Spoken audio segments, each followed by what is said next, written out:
Yeah. Yeah, Nola.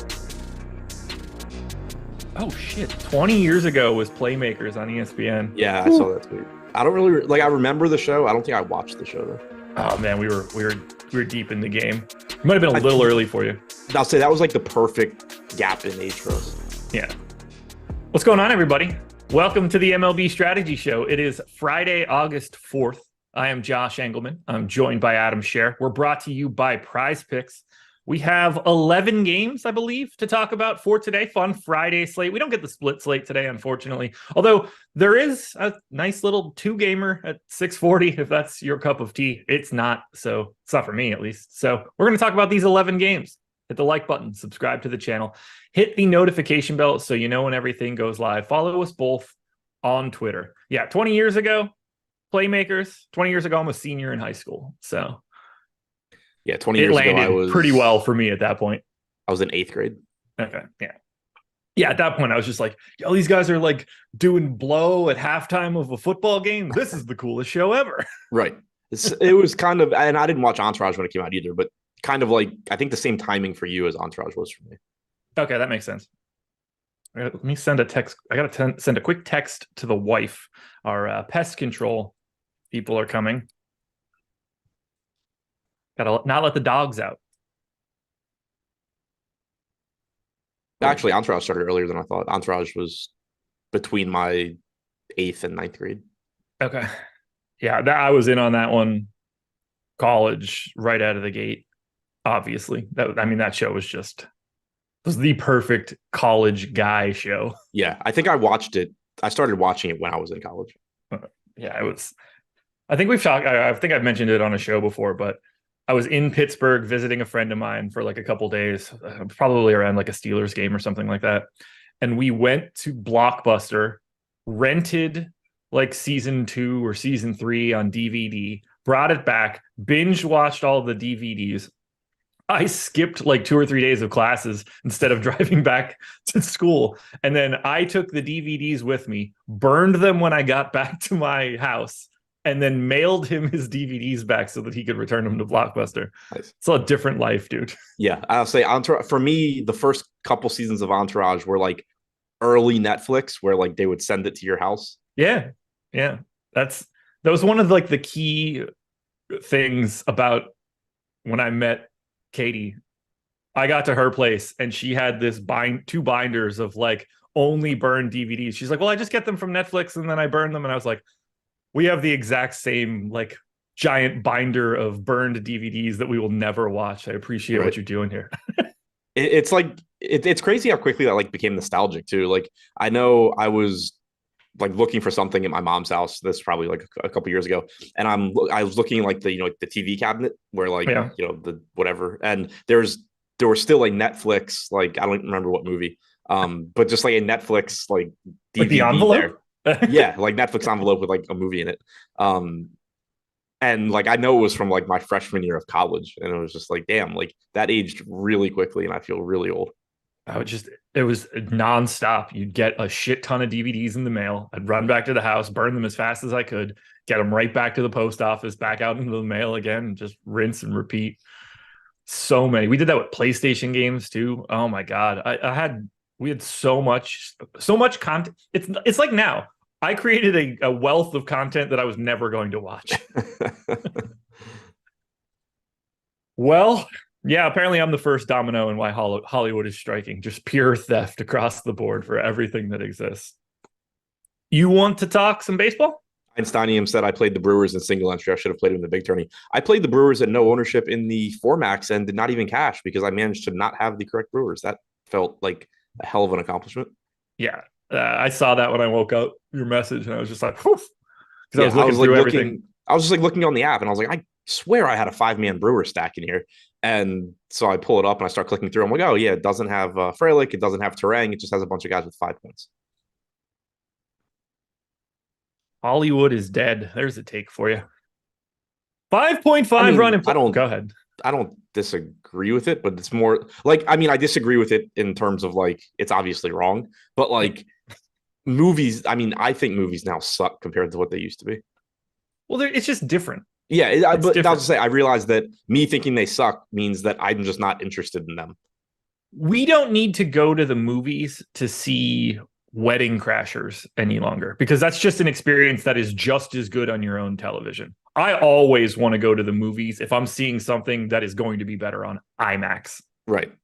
Like those sorts of movies will always exist in a big cinema because it's just a different experience. But if you're watching a rom-com, like you don't need that on a 900-foot screen. It's not. I do miss the I'm I do good. miss the experience of just like going to movies with friends. But that's again just like an age thing, I guess. Like a nostalgia thing. I think that's more just you miss hanging out with your friends more than just the movie itself, too. Because you can replace movie with just about any task there, and I'd rather just go hang out with my friends. Right. Yeah.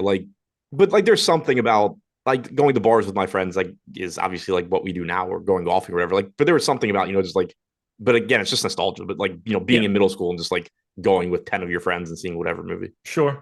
No doubt about that. Oh, man.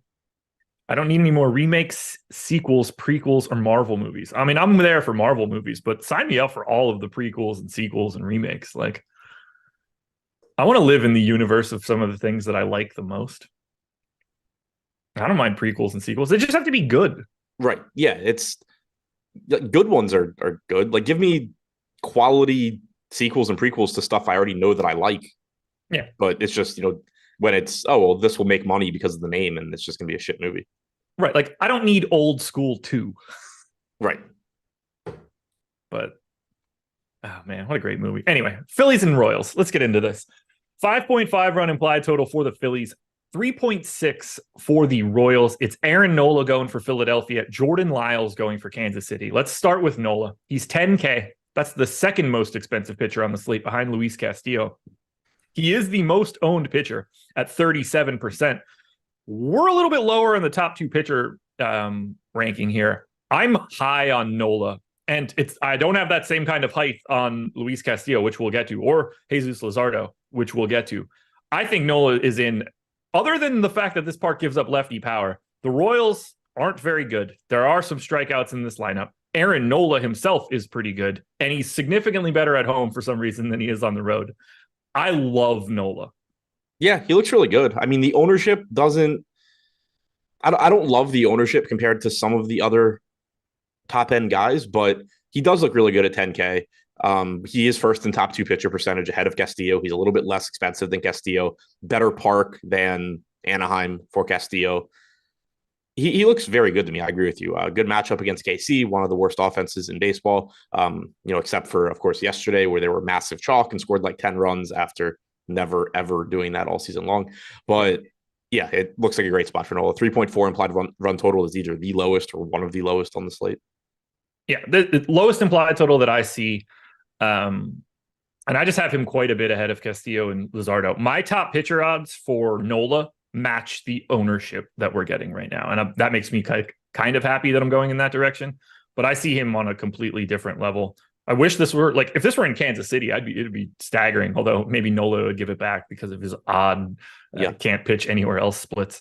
Yeah, and totally correct answer in chat. My Stadium said every Philly fan I talked to hates Nola this year. What am I missing? And the follow up was Philly fans being idiots. Yeah, I mean they have their entire existence. They have such insanely high expectations for a city that doesn't win shit. Think about how much they hated Donovan McNabb. Right. Like, you got to four straight. How many years until they hit NFC title games? How many years until they hit Embiid? Like 1.5? Yeah, probably. Like, if they flame out again, and he's like, not like, yeah, they're going to be right when they lose again, like before the conference finals or finals, and they realize what I have been saying, that you can't win with Embiid as your best player. Like, they're going to go from way like overrating him to thinking he's awful. That's Philly for you. That's why I always hated them growing up.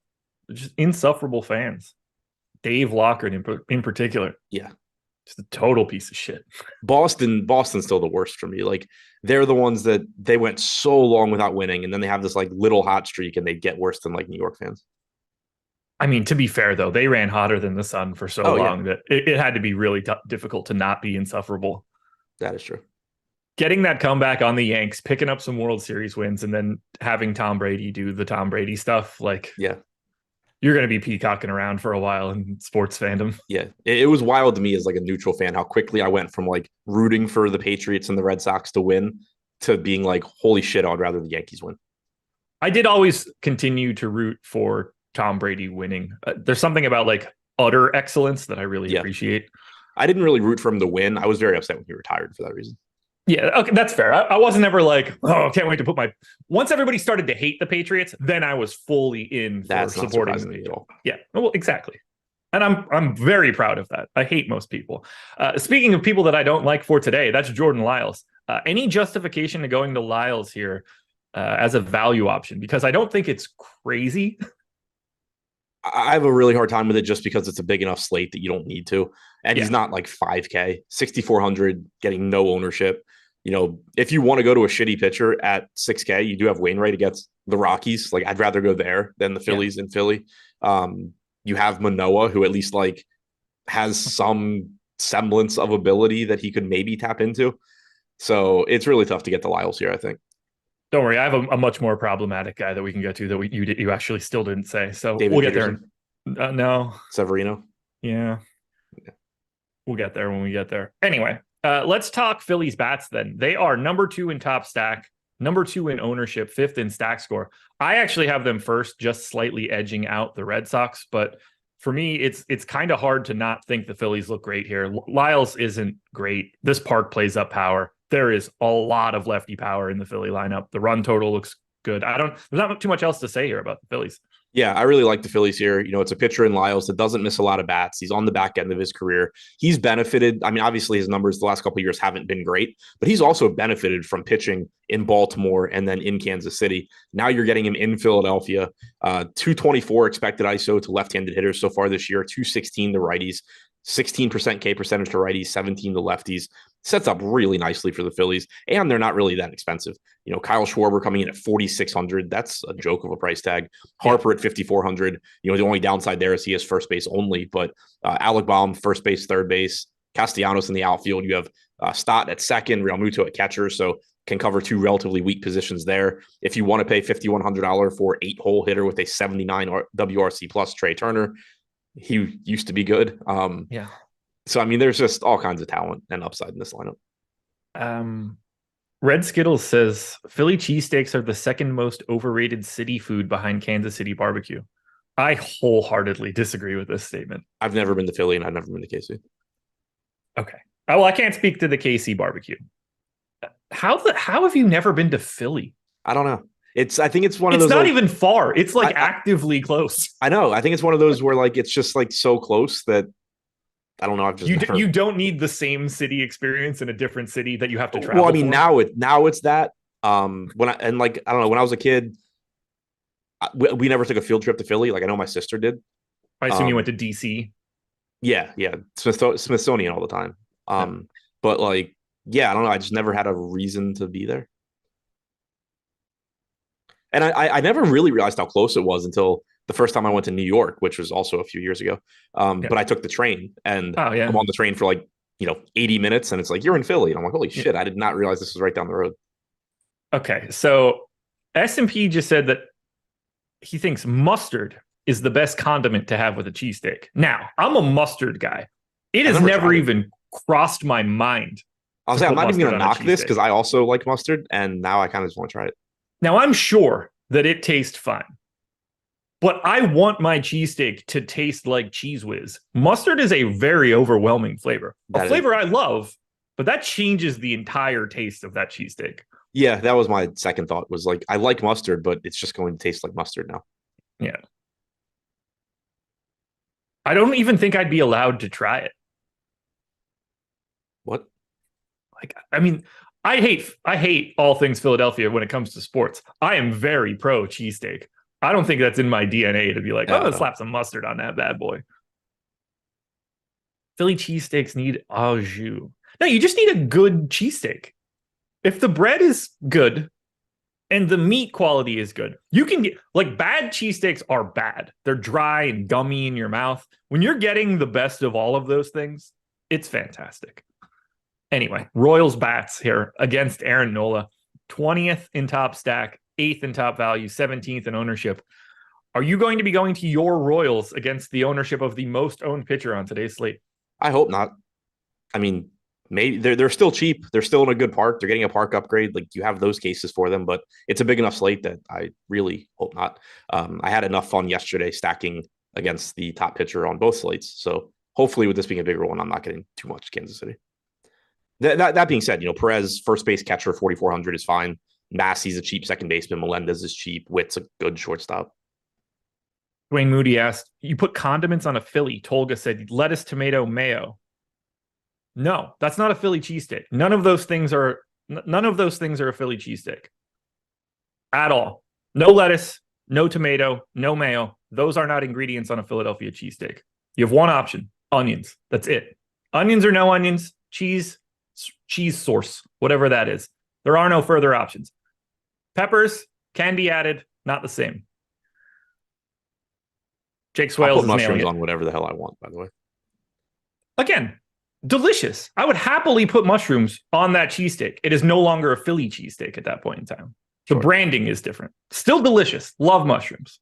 I'll put mushrooms and mustard on that bitch. It's going to be great, but I can't call it a Philly cheesesteak anymore. Whiz without Einsteinium, but we're on the same page here. I don't care if the onions end up in there, but I find onion to be like the most overrated food. It ends up in too many places in too big of chunks.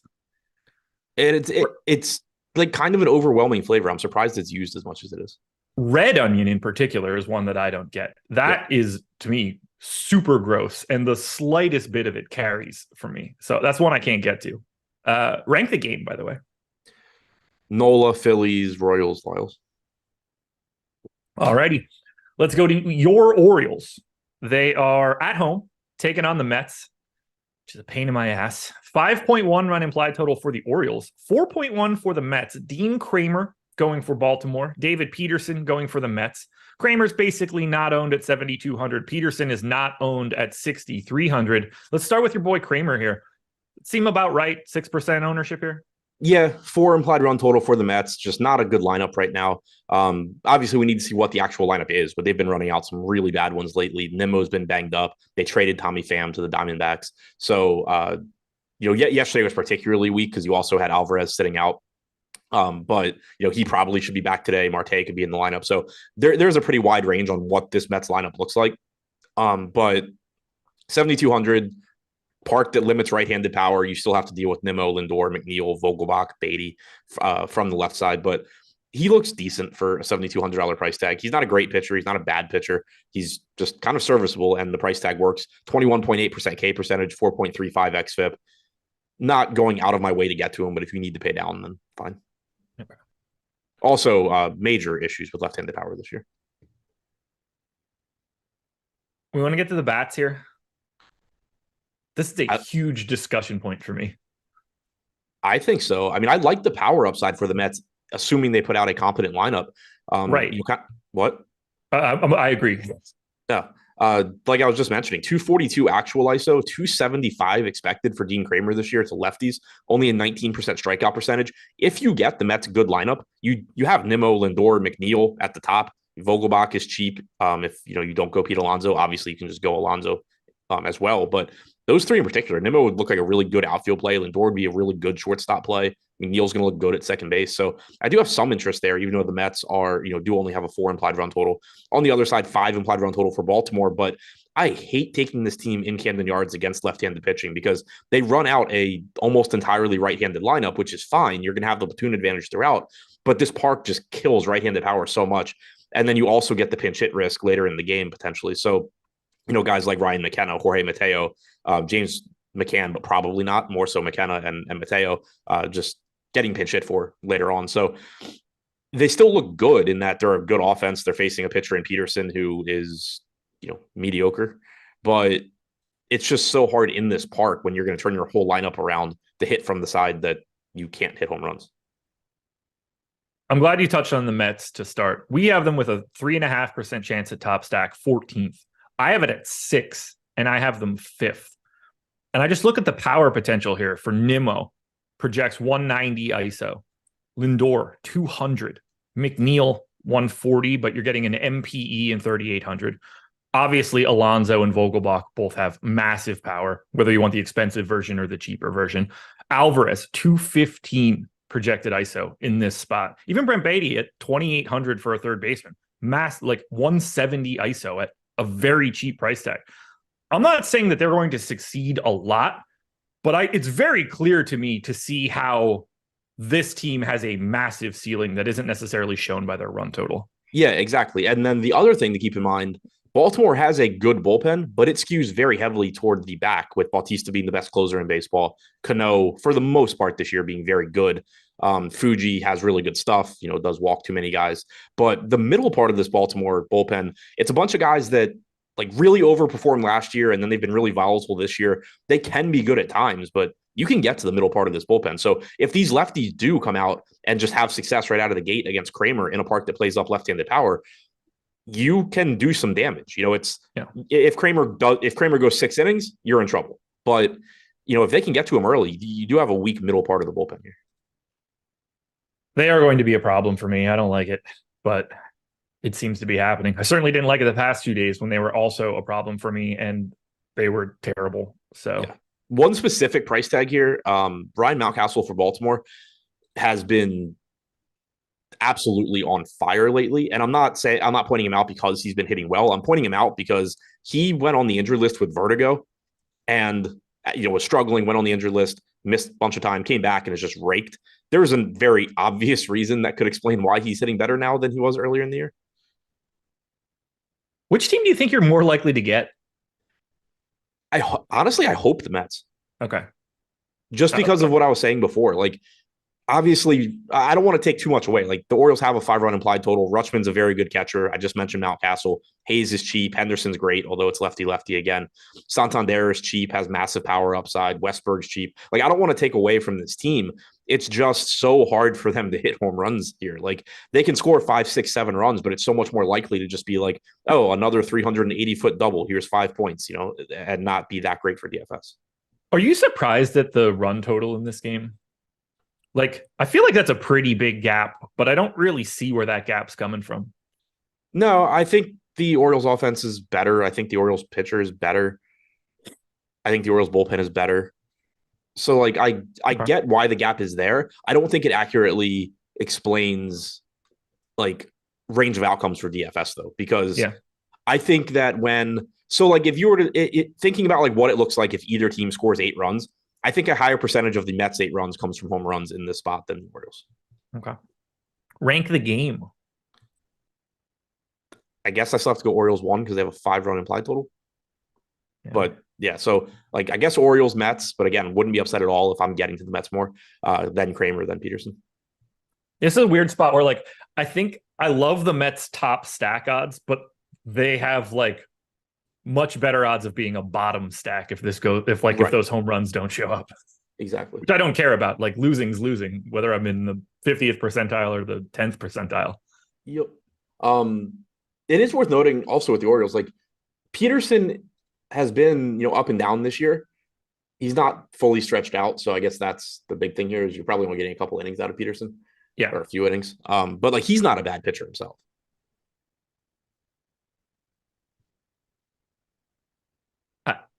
I just noticed your DM from 15 minutes ago. I don't even know what the context is any longer.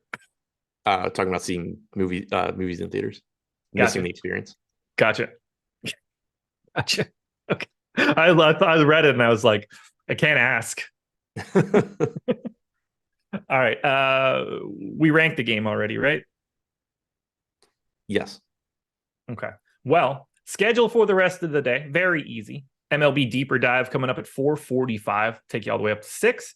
And then MLB Live Before Lock from 6 until 7. Plenty of VODs out on this channel and the Odd Shopper channel if you're looking for additional content.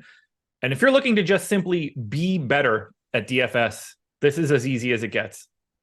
50% off for the lineup generator. Link in the description. Gonna be less than $5. It is the way to get a little bit better at DFS. If you're trying to just take that first step to making better lineups, this is the way to do it. We handle all of the creation on the back end, and then we present everything that's good to you. We get rid of all the garbage. You could lock players and swap players. You can pick whatever stack you're looking for on the MLB side for this one. You can do the same sort of stuff for the NFL, which is coming, by the way. You can do all of that. You could export up to 20 via CSV. If you want contrarian lineups, you can pick contrarian. You can go chalky. You can go balanced. Anything you want to do really is here for you. If you're a limited lineup player, this is the way to do it. If you click discard, another lineup just pops up. If you don't like that one, click discard. Another one just pops up. It won't stop. That's how good of a tool this is for you. And you get to check it out for less than $5. So click that link in the description. Help us out. Help yourself out. Yankees and Astros, 4.3 run implied total for the Yanks, 4.9 for the Stros. Luis Severino going for New York. Hunter Brown going for the Astros, 6,500 for Severino, unowned. 8,400 for Hunter Brown, 11% owned. How does Hunter Brown feel for you here? I think he looks pretty good. That price tag has really dropped off, and he's still a good pitcher. 28% K percentage against righties this year, 122 expected ISO, 296 expected WOBA. You're going to get a predominantly right-handed lineup for the Yankees, probably just have Bowers and McKinney from the left side. And it's not like he's been bad against lefties either. He's striking them out 26%. He's giving up a little bit more power with a 164 expected ISO. But overall this season, 27% K percentage, 3.27 xFIP. We have him getting about 11% ownership, 13% chance of being a top 2 scoring pitcher, is 4th highest on the slate. I like Hunter Brown. All right. Before we go any further, I just want to hit you with a super chat. We got it from FOF07. How do you identify good chalk versus bad? I've been killing myself not playing the good chalk. So I don't pay attention. I don't think in those terms. Like, I don't pay attention to it. But if you were going to define it, the way I would is by either using, the top stacks tool, top pitchers tool, and comparing that with ownership. Like we mentioned stack score a lot. That's typically a pretty good indicator because it combines value and top stack percentage. If the stack score is in line with the ownership, I don't consider them to be over owned. And that's more how that's more the terms I think of is I'm going to be getting to teams that are under owned or that I think are under owned and not getting to teams that are over owned, typically more so than like, oh, they're chalky and chalk means 15%, so thinking of it like that, the answer for me again is like I simulate my lineups and I play whatever comes out. But the way that that's working is it's essentially identifying what is going under owned to the point where it's succeeding often enough that it justifies the ownership because it's still winning. So it's just trying to compare chances of success versus ownership while also keeping salary in mind. Because like sometimes you're going to get, the Braves are going to be successful a lot, but you also can't afford them. So you have to factor the salary component in as well. But really, like good chalk versus bad chalk, whenever I see like somebody that does content talking in those terms, it makes me happy because I think they're making people worse. But in terms of like what you're trying to do, you're just trying to identify spots that are going to succeed more often than the field is giving it credit for. Because ideally, you want to play what's going to succeed the most. Like you can tell me that a pitcher is 30% owned, but if he has a 100% chance of succeeding, that means he's too low owned. And you would still have people being like, oh my God, he's 30%. I can't play him. He's chalk. So that's, kind of thinking about it in those extremes, you can kind of see what you're trying to do. If you tell me somebody's 20% owned, but they're 25% to be successful, they're still a very good play. If they're 20% owned, but they're 10% to be successful, and you can find other guys that are similarly successful that are 10% owned, they're not a good play. So you're really just trying to compare like the chances of them succeeding and how easy they are to get into a lineup versus how popular they're going to be. And balancing that with everything else that is also in your lineup at that point. If you've got that guy that's 10% optimal, but 20% owned, if the first 5 guys that you put in your lineup are the lowest owned stack you can find, then maybe that guy's 20% ownership isn't all that problematic any longer for that particular lineup. That's where it starts to get a little even more tricky about good chalk, bad chalk, because there's also the context of what else is in your lineup. Right. Yeah. Sorry, and it goes back to, that's a tough question to answer, Hodley. Yeah. It's not as like straightforward an answer as I think people like to make it out to be. And it kind of just goes back to, like, I've said it, when talking about the Sims tool, it applies to the lineup generator as well. To me, the thing about like the Sims tool that I love, and the reason I love using it, is all the stuff that we talk about on these shows: chalk, range of outcomes, projections, all of that. It's kind of giving you the answer. Like, this is how it all blends together. And that's important because I do think that there's a fine line between like understanding things like chalk and ownership and how it impacts you and really focusing on it. Because if you focus on it too heavily, you're making mistakes somewhere else. It's all trying to balance things out. Okay. Luis Severino, 6,500 here. Park's not great. Obviously, the Astros bats are good. He's not getting any ownership. The question at this point in time is, what do we do with him? With Severino? Yeah. Hopefully not play him. He's just so clearly not the same guy that he has ever been before. Yeah, he's one of those like actual projection problems because I'm sure your steamer projections are saying he is a lot better than he's been this year. And it's not even like they're pretty pessimistic on him. 22% K rate, 8% walk rate, 4.2 FIP. Like it's brought him back to neutral a lot. But he's not even neutral right now. Right. Like those are pessimistic projections. Like if you go back, 3, 4, 5 years, whatever, and you say that's the projection for Luis Severino in 2023, you'd say like, holy shit, what happened to this guy? Yeah. But it's also projecting him rest of season for a strikeout percentage 4 points higher than he has so far, a FIP 2 runs lower than he has so far. Like it's still projecting him to be much better than he has been, which really just might not be in there. Like if you exclude the 57 innings he's thrown this year, career heading into this season, he had a 331 xFIP, a 343 SIERA, and a 79 xFIP minus. We're talking about a like legitimately good pitcher. We're also talking about a 27% strikeout. Those numbers this year: 5 xFIP, 5 SIERA, 118 xFIP minus, and an 18% strikeout rate. This is a problem because I am getting a little bit of them. And the crazy thing, this would be overriding this. This would be so much easier. Sorry, go ahead. I think I have to override him a little bit.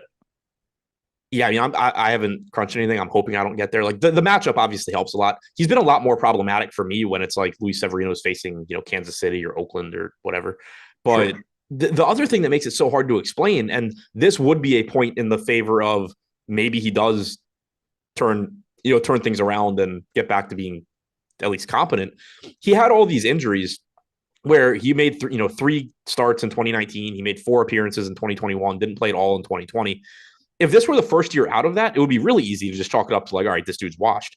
But he made 19 starts last year, 102 innings pitched. He struck out 27.7% of hitters. So you have a full season between that and now where he was good.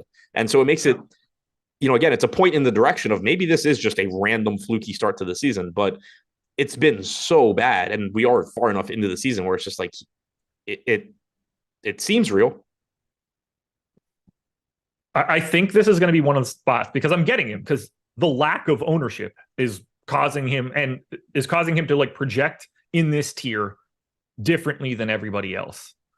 And I just, as I look at it, this seems so much worse than just projection fluctuation. Yeah. I hate it. Like, and his velocity is in line with last year. Like it's really weird. I mean, at this point in time, seeing that like the strikeout rate starts to matter more and more because that stabilizes faster than most. Right. That's the thing that stands out. Like, yeah, he can be just having bad luck on balls in play and all of that. If he was striking out 28% of guys or even 24, 25% of guys, it'd be like, okay, like he's probably going to put things together sooner than later. But the fact that not only is he batted everything else, he's not getting strikeouts. And that's a number that, like you said, stabilizes pretty quickly. He's giving up more barrels. He's giving up a higher exit velocity. His swinging strike rate, which was double digits for basically every year of his career, down to 9% now. Like everything is pointing in the direction that I need to not project him the same way that I do. So called plus swinging strike 28% last year, 28.8 for his career, 23.5 this year. Yeah, I think this is just one of those spots where it needs to look a little bit different. I wanted to hash it out just because this is a different one than just like, oh, some underlying numbers aren't matching. Like it's across the board. It's everything. It all looks worse. Yeah. The only like plate discipline number that doesn't look bad or looks normal. Chase percentage on pitches out of the zone is still 31%. That's in line with his career, but like zone swing percentage is way up. contact on pitches out of the zone is way up. Like, is he just tipping pitches? Has to be, right? Guys know what's coming. Yeah, that's how it feels. And then, everything goes to shit because you start trying to widen up that zone a little bit, thinking like, I got to get this guy to chase because he's all over the shit that's anywhere near it. Right. Yeah. I mean, it's like the only thing that doesn't back that up is that they're still chasing pitches out of the zone, but like they're swinging at pitches in the zone a lot more often. They are making contact with pitches out of the zone more often. They're making contact with pitches in the zone more ofin. They're swinging more often. Hittable and very hard for him to not like. I don't know. I'm gonna cut him later today, or potentially just leave him out so I don't have to do that. Right. Because it's just not correct. Astros bats are 4th in top stack and 10th in ownership, and we just got done talking about how much Severino is ass. What do you want to do with the Astros? I mean, they're in Yankee Stadium. They look pretty good. 231 expected ISO to lefties this year, 206 to righties. Tucker and Alvarez are going to look really good once again. Houston's 4th in top stack percentage at 8%, 5.1 stack score because of how expensive they are, but still only 4% ownership. So they do look to be going a little bit under-owned. The Yankees have a good bullpen behind Severino, so that hurts. But again, if you can get to Severino early, you're not getting those best arms that are at the back of the bullpen. So yeah, the Astros look pretty good. 4.8 implied run total in Yankee Stadium, plenty of home run upside. I like it. I'm kind of surprised the Yankees have a 4.2 total here. I thought it'd be lower. I guess it's just the park. Yeah. What about Yankees bats? They don't rank very well. They probably shouldn't, but there is enough power here to like, you're not surprised by it, but I don't really want to attack Hunter Brown. Yeah, neither do I. I mean, clearly Aaron Judge is great. Torres and Stanton are fine, but Brown's a good pitcher. Outside of just playing like the best hitters here, I don't really see it. The best case for the Yankees, I guess, would just be that they are cheap and they're in Yankee Stadium. Rank the game. Hunter Brown, Astros, Yankees, Severino. Game of the day, Red Sox and Blue Jays, 5.6 run implied total for the Sox, 4.5 for the Jays. James Paxton going for Boston, Alek Manoah going for the Jays. Let's start with Paxton, 9K, 5% owned. Can you go here against all of this power for Toronto? The upside's still really nice at that price tag. 10% chance of being a top 2 scoring pitcher, 5% ownership, reasonable 9K price tag. You know, it's a tough matchup. There are not a lot of strikeouts in this lineup, but Paxton is a very good strikeout pitcher. He is reverse splits. You got a right-handed heavy Toronto lineup, 31% K percentage to righties this year, 269 expected WOBA. I don't expect to get to a lot of him, but he's a perfect guy if you are playing, a chalkier stack or just can fit him in a tournament lineup here or there, because at 5% at 9K, there is a lot of upside there. And we have good pitching on this slate, but we don't have a lot of like really good pitching in good spots. We've already talked about Nola. You have Castillo in Anaheim. You have Detmers in Anaheim against Seattle, Brown in Yankee Stadium, Darvish against the Dodgers, Luzardo against Texas. A lot of the really talented pitching on this slate is in tough spots. So that makes relatively Paxton's matchup not be as problematic. Yeah, I think he's probably a little underrepresented at 5%, but he's not a guy that I would want to get a ton of just because of how much power exists in the Blue Jays lineup. I can't imagine you want to go to Manoah at 6,600, but I guess just like lump him in with Severino. Yeah, I mean, he's Severino-esque, like the same thing. I don't really want to get there. I mentioned it earlier. At least he has some talent to fall back on. Same goes for Severino when you compare him to like, Lyles, Wainwright, Priester, guys like that. But I don't think we're really going to need to get there. And I think it's also reflected in, if you look at ownership, not just for Manoah or Severino, just for the group collectively, Colin Ray is getting 10-11% ownership at 6,700. Nobody else below 7K is getting like anything. So I just don't think we're going to need those pitchers. Agreed. Let's talk about bats here. I assume we're going to go to the Red Sox first. They are number 1 in top stack, 2nd in ownership. I do have them a hair behind the Phillies, but we're splitting hairs here. To me, they're very clearly the top 2 teams you can get to. And that probably has a little bit to do with Manoah being on the opposite side. How do you feel about Boston? I think they look good. My concern is just when you compare them to like Philadelphia, right? We know Jordan Lyles is not good. He's at the back end of his career. He doesn't miss bats. Alek Manoah at this point is being viewed as not good because essentially he started the year out of shape and pitching poorly, and then got the yips and went back to like the Florida Complex League. there's a much shorter track record of Alek Manoah not being a good pitcher than Yeah. somebody like Jordan Lyles. And Manoah has been decent since coming back. 6 innings, 1 earned run against the Tigers, 3 innings, 4 runs against the Padres, 5 1/3, 3 runs against the Mariners, 4 1/3, 1 run against the Angels. Only 2 home runs allowed over that stretch. He's walking a lot of guys still, but also 8, 6, and 6 strikeouts in 3 of those games. My point here isn't that like I don't like the Red Sox or any of that. It's the matchup against Manoah to me is a lot scarier than a matchup against like Jordan Lyles. Yeah, 23% K rate over his 4 starts in July. Like that's real enough. I mean, I think the matchup against Severino, honestly, is better than the one against Manoah. Yeah, I agree. Like, I'm more convinced that Severino is broken than that Manoah is. Absolutely. Yeah, the only the real appeal here for Boston is just simply this park plays up runs and it doesn't crush power. A lot of lefties, though. Lefty power does play down a bit in Boston. Yeah. The flip side to that is Manoah. Actually, he didn't. Last year, he only allowed a 147 expected ISO to lefties. I thought it was higher. This year, 240 expected ISO to lefties. So, again, like it's a really high upside spot. I expect I'll get to plenty of Boston. Jarren Duran, Yoshida, Devers, Casas, Verdugo, all from the left side, all probably in the top 6. Casas is still only 3,700. That is a very cheap price tag for what he's doing. So like the Red Sox do look very good. I just kind of trying to, talk through these other top teams. I'm just not as comfortable taking bats against like Alek Manoah as I am against Jordan Lyles or even Severino. Are you comfortable taking the Blue Jays bats against Paxton? I'm real surprised they're 5th in top stack percentage. You think it should be lower? Lower. Okay. I mean, I have them 6th if it helps. I'm surprised that this, I guess I'm just surprised that the total in this game in general. 5.8 implied run total for the Red Sox is higher than it seems like it should be. 4.7 for the Blue Jays, same thing. James, it's a good hitter's park. You're facing a guy that has a 3.55 xFIP and a 28.5% K percentage this year. You have good hitters on the Blue Jays, but the bottom of this order isn't very good. They're missing Bichette. That hurts. Yeah. I don't know. And this goes back, people have been asking a lot lately, like what I do to combat my lineups or the Sims tool or whatever, not agreeing with what I think. And my answer is nothing. Like if I get to the Blue Jays, if I get to the Red Sox, that's what I'm going to play. It's just looking at this, I'm surprised at how it looks right now.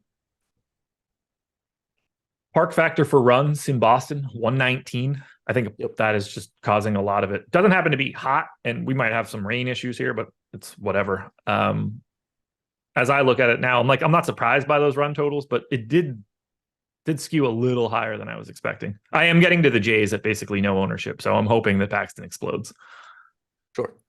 Yeah, and I mean, Toronto in Fenway Park is always appealing. There is a massive ceiling. I feel like I have more respect for Paxton than everything says I should, I guess. Fair. Rank the game. Red Sox, Paxton, Blue Jays, Manoah. I think you can flip-flop Paxton and Blue Jays. Okay. Guardians and White Sox, 4.8 run implied total for the Guardians, 3.9 for the Sox. Logan Allen going for Cleveland. Mike Clevinger going for the White Sox. Revenge narrative. No ownership coming to Clevinger at 6,900. Logan Allen, though, 18% owned at 7,900. How does Logan Allen look to you? I'm a little bit lighter on him given the ownership. I think he looks pretty good. Having a good rookie year, threw 90 pitches last time out, 84 the start before that in 7 innings. So, we're seeing him in that 90 pitch range, which is nice. We'd had that one start where he threw 77 pitches and weren't entirely sure what was going on. But you also have a good matchup against the White Sox here. It's a park downgrade for them. Their lineup hasn't been great all season long, but they did lose Jake Berger. May or may not have Grandal in there today. So you can get a pretty weak lineup from the White Sox now. Allen's got a really good changeup that helps neutralize right-handed bats. 23% K percentage, 4.06 xFIP overall, only $7,900. Righties have a 180 expected ISO, but also a 23% strikeout percentage. 3.8 implied run total. Overall, I think he looks pretty good. 18% ownership doesn't seem too problematic to me when you consider the price tag.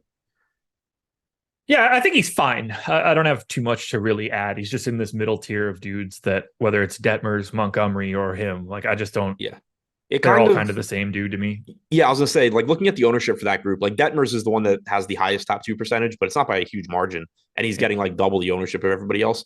I wouldn't have any issue if so you have Detmers, Brown, Allen, Darvish, Montgomery, all between 7,900 and 8,400, and they're getting a combined like 75-80% ownership. I would have no problem if I just end up playing like 15 to 20% of all of them, as opposed to 30% Detmers, 10% Brown. Yeah, I just don't see a lot of separation between those guys. Do you have any interest in Clevenger, or is he just add him to the list of 6K dudes that all don't have ownership? Add him to the list of 6K guys that I used to love and now aren't very good anymore. Yeah, that's a shame. I was a fan as well. Yeah. Not a good strikeout matchup either. Obviously it struggled a lot this year. 5.4 xFIP, 19% strikeout percentage overall. Really, really fell off. White Sox are dead. K percentage to lefties. Oof. White Sox are dead last in top stack. Are we talking about him at all? Luis Roberts really good. Jimenez and Vaughn give you some power upside, but overall a pretty tough team to get to. Do you want to get to Cleveland here against Clevenger? Kinda. Yeah. How bad he's been against lefties is pretty interesting here. 220 expected ISO, 15% strikeout percentage. Jose Ramirez at 5,600 is just always going to be a strong third base play. Jimenez at 4K is good. Naylor at 4,300 looks good. And then you just get really cheap guys. Bo Naylor at 2,800 as a catcher with power. Will Brennan 2,700 in the outfield. Kwan's only 3,800. So the Jimenez, Ramirez, Naylor part is the part that I actually like, but I think that could definitely just drive some 5-man Cleveland stacks. Rank the game, I guess. Allen, Cleveland, White Sox, Clevenger. Folks, PrizePicks, presenting sponsor of this show. Didn't go well for me in the PrizePicks streets yesterday. 1-3, lost 2 of the plays. They ended up not going. And then late game runs in situations where there weren't a lot of runs. I got yesterday very, very wrong, but we're back again today. You guys can play at PrizePicks. If you click the link in the description, you get up to $100 on your first deposit and 1 free month of Stochastic Plus Platinum. So you get a lot on the DFS side as well. I put out a PrizePicks video a little bit earlier today. I'm going to get Adam's thoughts on that video. We're going to start with a game that we didn't talk about yet, and we're not going to talk about it at all because it starts at 2:20. That's going to be Cody Bellinger taking on the Atlanta Braves and Max Fried. Thank God both those teams aren't on the slate. Max Fried pitching today for the Braves. Line set at 7.5. How do you feel? Oh, for Bellinger. I was like, for Fried, that's really low. Under for Bellinger. What? Holy hell. What is today? And by the way, the word you're looking for is less. Yeah, whatever. Yeah. I don't think you're going to be with me on this one. Aaron Judge, more or less than 8.5 fantasy points. More? Okay. I went less. Than that one. Doesn't feel good. That was my confusion, I was trying to figure out how you went less. Well, I mean, obviously, it's not just 162 days of more for Aaron Judge. They're probably going to move the lines a bit. It should be until they move the line. Sure. Well, they did move it. It's 8.5, and it's less. That's the answer that you're looking for. How about final play? A game we just talked about. Going to Boston. Jarren Duran, 9. More. Okay. I took less there as well, but that one is close. PrizePicks, everybody. If you want more plays, check out my PrizePicks video on the Odd Shopper YouTube channel. Rangers and Marlins, 4.6 run implied total for the Rangers, 3.8 for the Marlins. Jordan Montgomery going for Texas. Jesus Luzardo going for the Marlins. 14% ownership to Montgomery at 8,100. 9% ownership to Luzardo at 9,500. Which pitcher do you think you'll have more of? Probably Montgomery. Talk to me about Jordan Montgomery, 8,100, making his Rangers debut. Yeah, good price tag at 8,100. Solid matchup against Miami, 3.8 implied run total. I just think I'm going to end up with a lot of exposure to these those 5 mid-range 8K give or take guys that we mentioned. Then obviously getting to Nola Castillo, but I think it's going to be tough to get a lot of Luzardo at 9,500 when I could just play Nola or Castillo, given that he's facing the Rangers. But Montgomery's got the favorable matchup. He's a good enough strikeout pitcher, 21% strikeout percentage, 4.1 xFIP. He's solid. And then you get, a pretty good matchup here. It is a different Miami lineup than we've seen for most of the season. They have Josh Bell now. They have Jake Berger. So it is, a little bit better lineup. Jake Berger in particular can certainly do damage, but Montgomery just looks like a quality mid-range option. He's getting 14% ownership, 11% chance of being a top 2 scorer, 10% chance of being a top 2 value. 9,500 for Luzardo against a Rangers team that has Corey Seager again. I have a little bit. I think 9% is probably about right. Clearly some upside, but man, this is scary.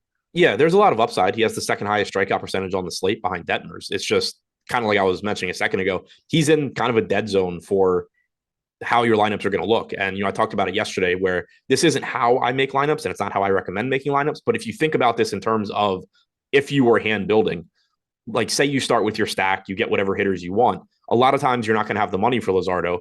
And when you do, a lot of times you're going to be able to just get Nola or Castillo because they're not that much more expensive. And then similarly, like if you started and said, oh, I'm going to play Luzardo and you built out your lineup, at the end, you're going to look and be like, oh, wait, I could just turn this guy into like a much better hitter and go from Luzardo to like an 8K and your favorite 8K guy. And I'm going to like this lineup better. So it just becomes really tough to get to him. And he still has upside, like you said. It does. The fact that it's tough to get to him makes him somewhat appealing in tournaments because he'll be low owned. That's the same argument for James Paxton at 9K, but it's just not going to come through often enough that I really want to get there. It goes back to the conversation the other day about, like taking stands 5-6 years ago. I'd probably be advocating for just jamming in Paxton and Luzardo because they're low owned. And then sort of like, as you get better and you learn more, you realize like, that's not the approach you should be taking. Can you get to the bats on either side here? Obviously, we're probably leaning towards the Rangers because they're just better, but this feels like a game that's more pitching than offense. Yeah, I mean, the Rangers side looks fine. They do have a 4.7 implied run total. It is a tough matchup, but they have a lot of good hitters. Sub 100 expected ISO to lefties for Luzardo this year. That doesn't mean not to play Corey Seager and Nathaniel Lowe. It just means you need Luzardo to get out of the game early or really suck. But he has allowed a 188 expected ISO to righties, so there is some power upside there. They are expensive, though. Overall, probably not a team I'm getting a lot of. 2.2 stack score, 2% ownership, so not really looking, under-owned, all things considered. Miami on the other side, same thing, 2.5 stack score, 2% ownership. There's some individually interesting hitters. Jake Berger, in particular, at 3,900, also has second base eligibility now, so that's pretty nice. But overall, not a game where I anticipate getting to a lot of bets. I think we're on the same page there. Rank the game, I guess. Montgomery, Texas, Luzardo, Marlins, I guess. I think Montgomery is one for me, and then everything else is kind of just like, I could see getting a little bit of that. Let's see here. Past 2 years career. All right. At home, or let's see, on the road, Luzardo 3.7 xFIP at home. Why are you looking at 3 years for Luzardo? He was on a different team. I did last 2 years. Oh, okay. Rolling 2 years right now, just for sample size. At home, 369 xFIP. On the road, 361 xFIP. 26% K rate, 28% K rate.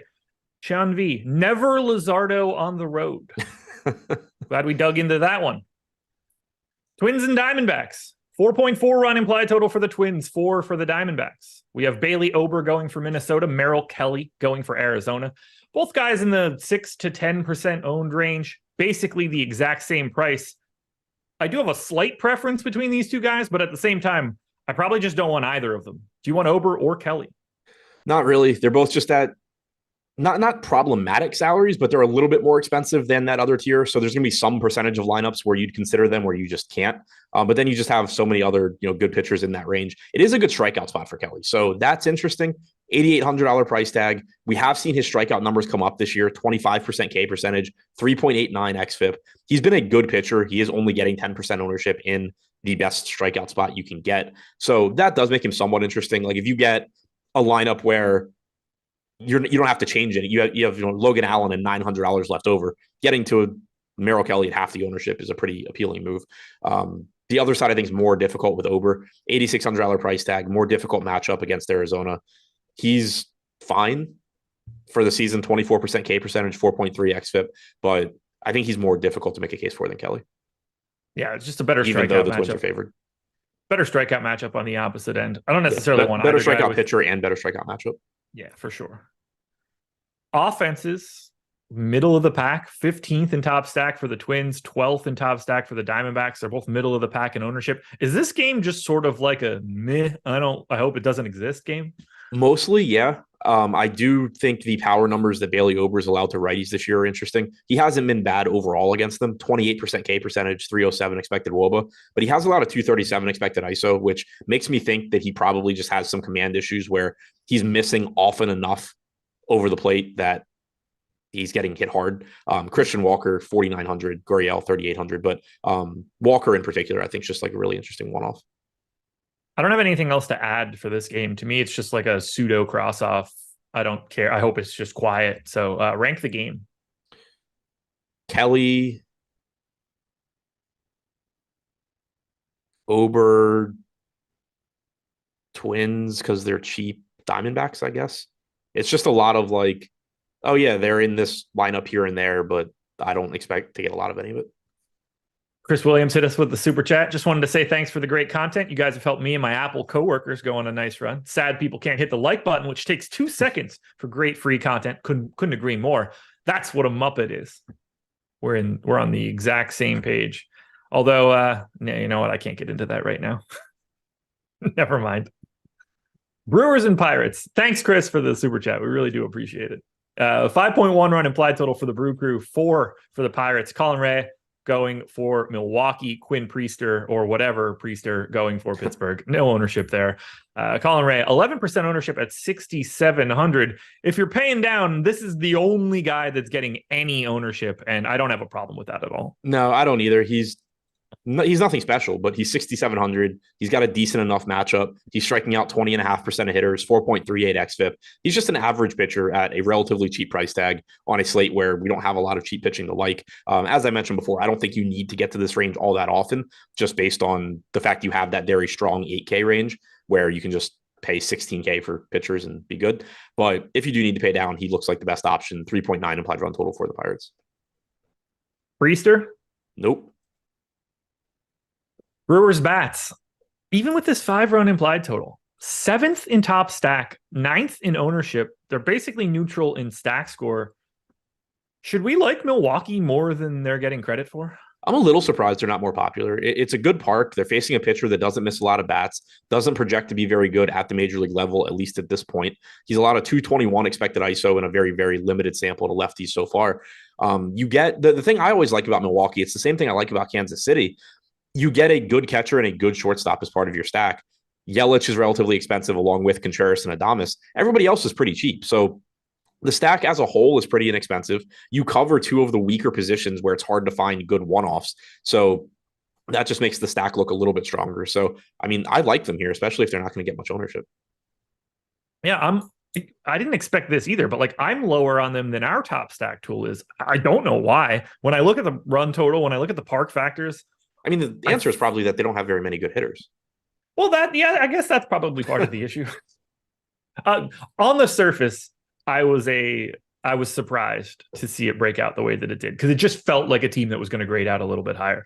Yeah, like my comp to KC, like I think is pretty good because it's similar in that not only do you have the catcher and shortstop that pull up the stacks for me, but everybody else is kind of just like along for the ride. With KC, you're getting Perez, Witt, and then you're like, yeah, these guys are good enough for their price tags. It's the same thing here. You're getting Contreras, Adames, Yelich, and then it's like, yeah, Sal Frelick, monster game yesterday, but it doesn't have a ton of power, but good enough at 3,900. Mark Canha, good enough at 2,900. Bryce Turang, good enough at 3K.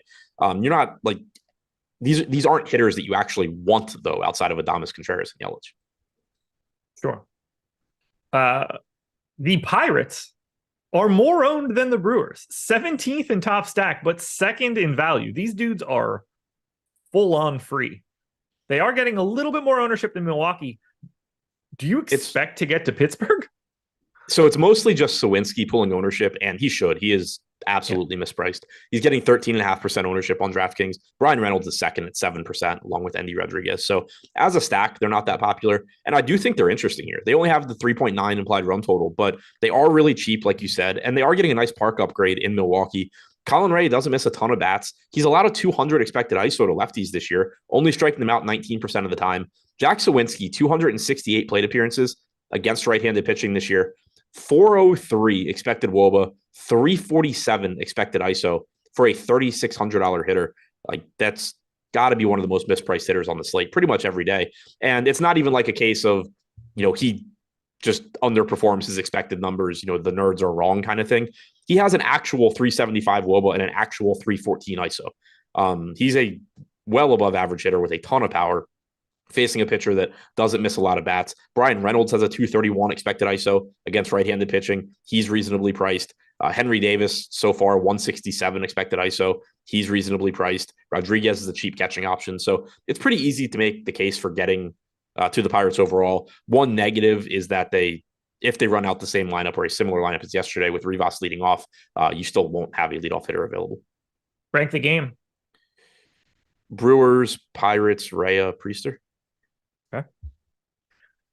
If you are interested in signing up for the MLB Sims tool, it's something that we talk about a lot. It's the new high-end product that we have. It also exists for PGA and it will exist for the NFL. But if you want to get your feet wet for it using baseball for the next month before the NFL season starts, it's $180, but you got to click the link in the description to sign up. You're taking a giant pool of lineups, upwards of 10,000, if that's what you want to generate. All of those lineups are going to get simulated against each other. You're going to get ROI data for individual players. You're going to get ROI data for all of the potential stacks, and you're going to get ROI data for all of the lineups. You will unequivocally be putting in a better package of lineups than you were previously if you use this tool. Adam does an MLB Sims video Monday through Friday. Check out his Twitter for that, or check out the YouTube channel. That'll be out later today. That will help you get an idea of what you're looking at. But this is the tool that is changing up the game in the DFS space. We're happy to have it. I love having it. I think you guys will love it too. If this is in your wheelhouse, if you have the disposable income, if you're looking to get more into a high level 150 max entry situation, at the very least, I think you should check it out for a month and see what we have. Link in the description. MLB Sims, baby. Can't beat it. Cardinals and Rockies. Thank God this game isn't in Colorado. 5.4 run implied total for the Cardinals at home. 4.1 for the Rockies because Adam Wainwright is going for St. Louis. He's 6K unowned. Unfortunately, I have a couple shares since the Rockies stink. Chris Flexen going for the Rockies. They must have shipped him straight out of the KBO. 6,100 unowned. Do you want either pitcher here? And by either pitcher, I mean, do you want Wainwright? Because if you tell me you want Chris Flexen, I don't believe you. And you believe me when I said I want Wainwright? No, but at least I don't want either pitcher. I mentioned it earlier. Wainwright's at least facing the Rockies. 4.1 implied run total. If you have to pay down here, he's got that going for him. He's gone back-to-back starts without scoring negative fantasy points, so he has improved since coming back from the injured list. But obviously at the tail end of his career, he's a starting pitcher. He threw 87 pitches last time out. He's cheap enough that he's capable of paying off this salary. But it really just comes back to, I don't think you need to go to this price range that much. I have a little bit of it just at the flat bot. He should honestly be cheaper than this. I missed the old, where are all the 5K price tags and high fours price tags that could potentially exist here? That said, I have a small amount as a value option. Nothing too crazy. I certainly don't have Chris Flexen. 5.4 run implied total for the Cardinals here against Flexen, though. Third in top stack, third in ownership. What do you do with St. Louis? I think you play them, especially assuming they run out some semblance of a quality lineup.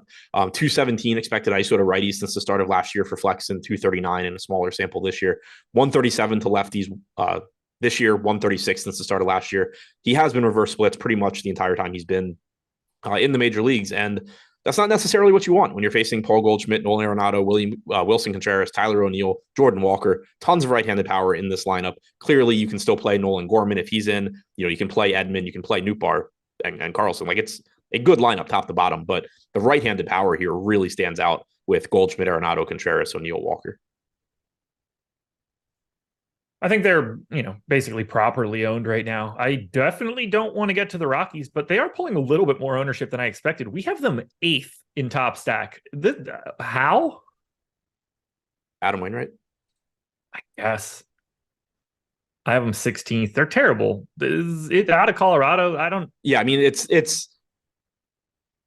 they're out of Colorado. They've been terrible all year, and then they traded a few of their best hitters. So they're even worse. Bryant's on the injured list, I guess. But Cron's gone, Grichuk's gone. Ryan McMahon in particular, I do really like. 4,400. I've said it multiple times this year. He's just he goes like overlooked in terms of just being a good hitter because he plays for the Rockies. 4,400 third base option. I really like Ryan McMahon individually. Wainwright, he was dealing with injuries, supposedly, whatever. 282 expected ISO, 446 expected WOBA to lefties. It's going to take a while before I can write all of that off to just being hurt. So, McMahon looks really good. Nolan Jones at 4,200 looks pretty good. That's the extent of individual hitters that I like, but there is still some upside here. There's a 0% chance I get to the Rockies if that's how they're grading out. Like, it's just not. I don't agree that there's only 7 teams ahead of them. But that's not the only 5 if you use stack score. But that's not the important part of how they're grading out. They're still not getting ownership. I mean, 11th isn't crazy. Like, I think it should be lower than that. But they're being pulled up by Tovar and McMahon. Like, McMahon's getting 8%, Tovar is getting 8%, Rogers is getting 6%. All of those are completely defensible plays. McMahon, like I said, is a really good play. Tovar is a 4K shortstop facing Wainwright. Rogers is a $2,400 second baseman facing Wainwright. Everybody else is 3% or less. Like, this stack is not popular. No, that I agree with. That said, I don't want them in any way. Rank the game. This is easy. Cardinals, Ryan McMahon, Adam Wainwright, Chris Flexen. Cardinals and then nothing. I mean, it's Cardinals, Rockies, Wainwright, Flexen. Angels, 4-run implied total. Mariners, 4.2. Reed Detmers and Luis Castillo. Detmers is pulling 30% ownership at 8,200. Castillo is pulling 22% ownership at 10,200. I prefer one guy more than the other. When you look at this, do you just want them both? Do you have any preferences? How do you feel about this one? I want them both. I honestly think I prefer Detmers. Okay, I greatly prefer Detmers. Yeah, I mean, he projects similarly to Castillo. We have Castillo at 17.9 DraftKings points. We have Detmers at 17.3. He's $2,000 less expensive. He has the highest strikeout percentage on the slate at 29.3%, 3.84 xFIP. It's not like he's one of these strikeout pitchers that, just also routinely gets lit up. He's allowing barely over a home run per 9 innings. He does have efficiency issues. That's the one problem, but that's accounted for by the fact he's 8,200. If he didn't have those efficiency issues and he was able to work deeper into games, he'd be 10K. But he's, he does have those issues. So they're accounted for in the price tag. It's a dangerous matchup in terms of just Seattle having a ton of power and it being a good hitter's park. But we've mentioned it a couple of times. Pretty much every pitcher today, outside to some extent Aaron Nola, but even that's a good hitter's park, has either a bad park, a bad matchup, or both. So that's not a disqualifier. And he's done a very good job against righties this year. He struck them out 31.8% of the time, 131 expected ISO. Obviously guys like Rodriguez, Suarez, Hernandez can do damage, but there's no reason to think they're particularly likely to here. He's a really good pitcher. He's been very good at getting righties out with his slider. He's thrown it 34% of the time, 22% swinging strike percentage, sub 100 expected ISO on the pitch. Just tells me he probably does a really good job of throwing it to the back foot and actually executing that pitch, which if you can do it is like impossible to hit. It's just really hard to do, but he's been very, very good. So I am relatively anti Luis Castillo for today. I didn't get a single share of him right now. It's just all going to Nola. I don't have him projecting all that well.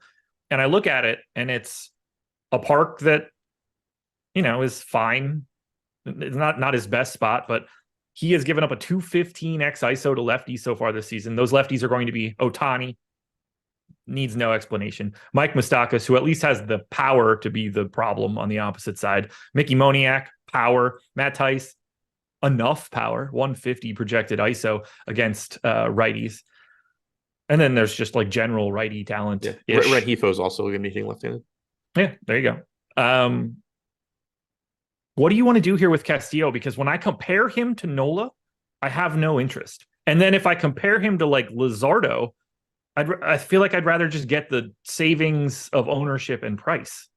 Yeah, I mean, I think I'd rather go Castillo than Luzardo. But okay.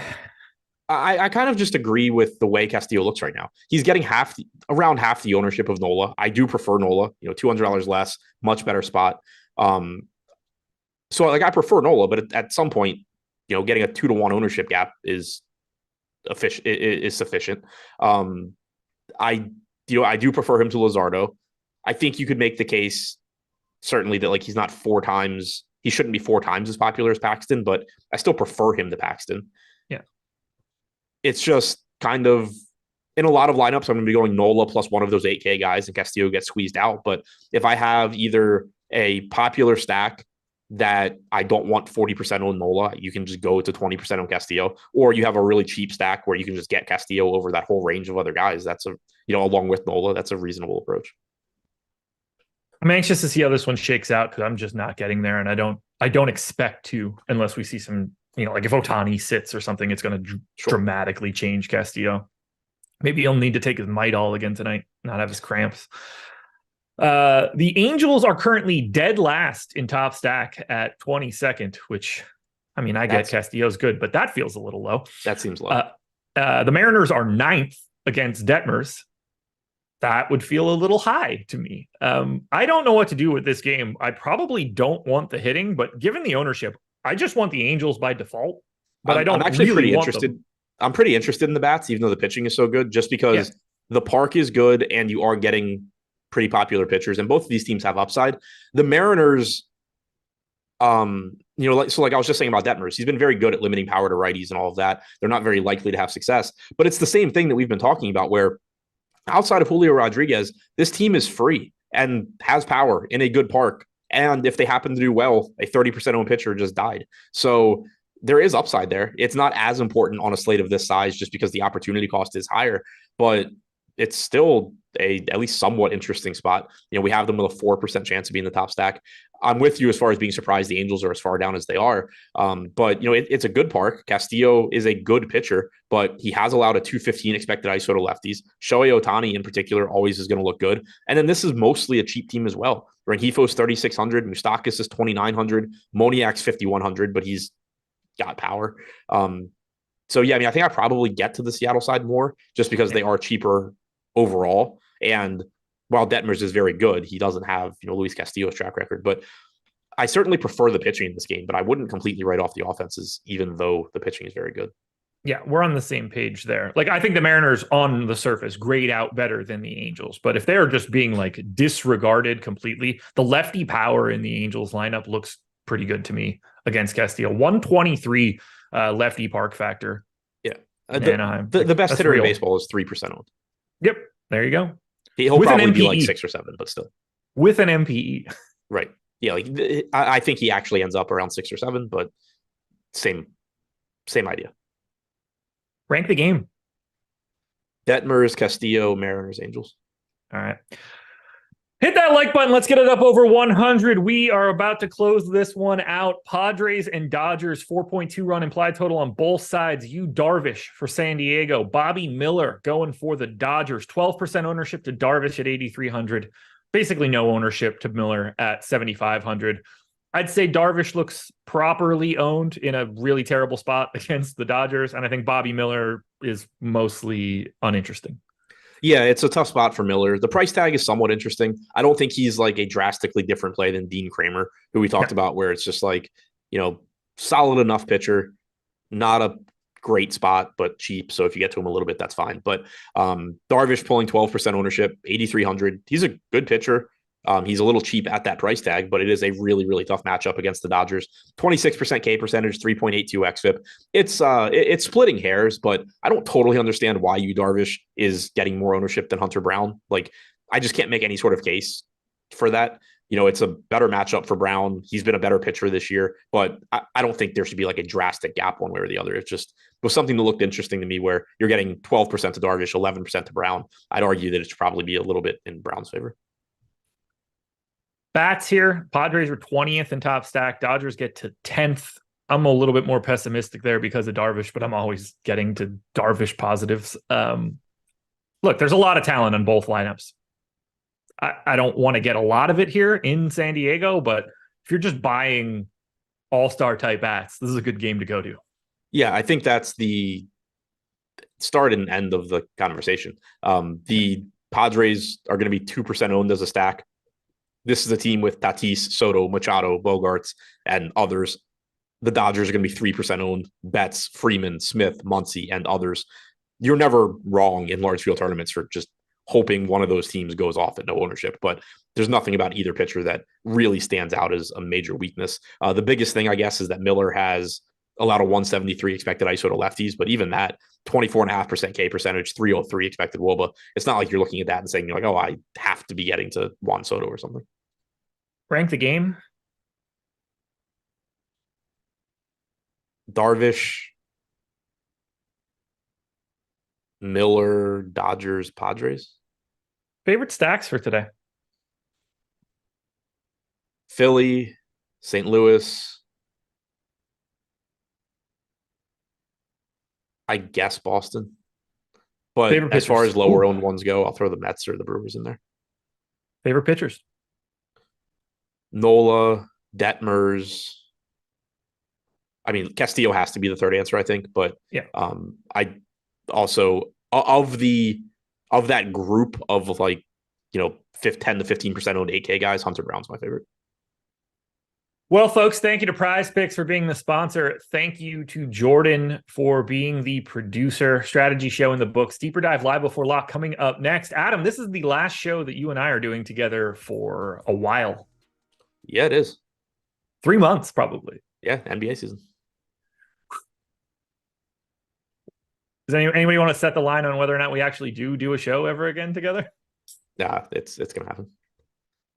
Till this idiot ships week 1 in the NFL, and then I'll never hear from him again. I send a text and it's new phone, who dis type shit. Yeah, you just get the green bubble. Yeah. Well, anyway, guys, thanks for joining us. Enjoy your weekend. Have some fun tonight. Be safe. 2 more shows later today. Plus Adam's Sims video will be out in the early afternoon. Good luck, everybody. We're out of here. Peace.